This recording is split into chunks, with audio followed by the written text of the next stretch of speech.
नमस्कार शेतकरी मित्रांनो, स्वागत आहे तुमचं आपल्या लोकप्रिय यूट्यूब चॅनलवरती।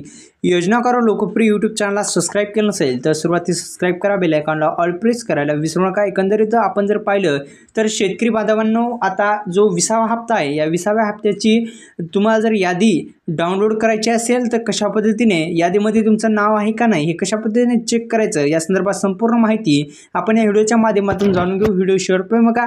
आपल्या यूट्यूब चॅनलला सबस्क्राइब केलं नसेल तर सबस्क्राइब करा आणि त्या 20व्या हप्त्या संदर्भात जी यादी कशा पद्धतीने तुम्ही डाउनलोड करू शकता या संदर्भात संपूर्ण माहिती आपण जाणून घेऊ। तत्पूर्वी एक महत्त्वाचा अपडेट आपण जाणून घेण्याचा प्रयत्न करू। तर एक असा अपडेट आहे की ज्या शेतकरी बांधवांनी ई-केवायसी प्रक्रिया केली नाही त्यांना हप्ता मिळणार नाही। ज्या शेतकरी बांधवांनी ई-केवायसी प्रक्रिया पूर्ण केली नाही त्यांना हप्ता मिळणार नाही। त्या अनुषंगाने आपली ई-केवायसी प्रक्रिया ही OTP बेस्ड किंवा बायोमेट्रिक आधारित ई-केवायसी प्रक्रिया पूर्ण करून घ्या। अत्यंत महत्त्वपूर्ण असा निर्णय सरकारच्या माध्यमातून घेण्यात आलेला आहे।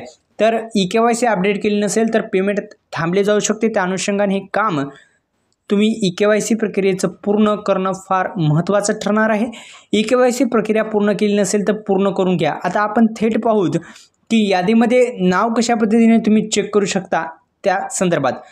तर सुरुवातीस तुम्हाला PM किसानची अधिकृत वेबसाईट माहिती नसेल तर मी पुन्हा एकदा सांगतो, PM किसान योजनेची अधिकृत वेबसाईट इथे देण्यात आलेली आहे। pmkisan.gov.in ही अधिकृत वेबसाईट देण्यात आली आहे। या अधिकृत वेबसाईटला भेट द्या। भेट दिल्याच्यानंतर तिथे तुम्हाला तुमची या लाभधारी यादीवर पर्याय जो दिसेल त्याच्यावर क्लिक करायचा आहे। क्लिक केल्याच्यानंतर तुमचं राज्य असेल, जिल्हा असेल, गावाची माहिती असेल ती संपूर्ण माहिती भरा।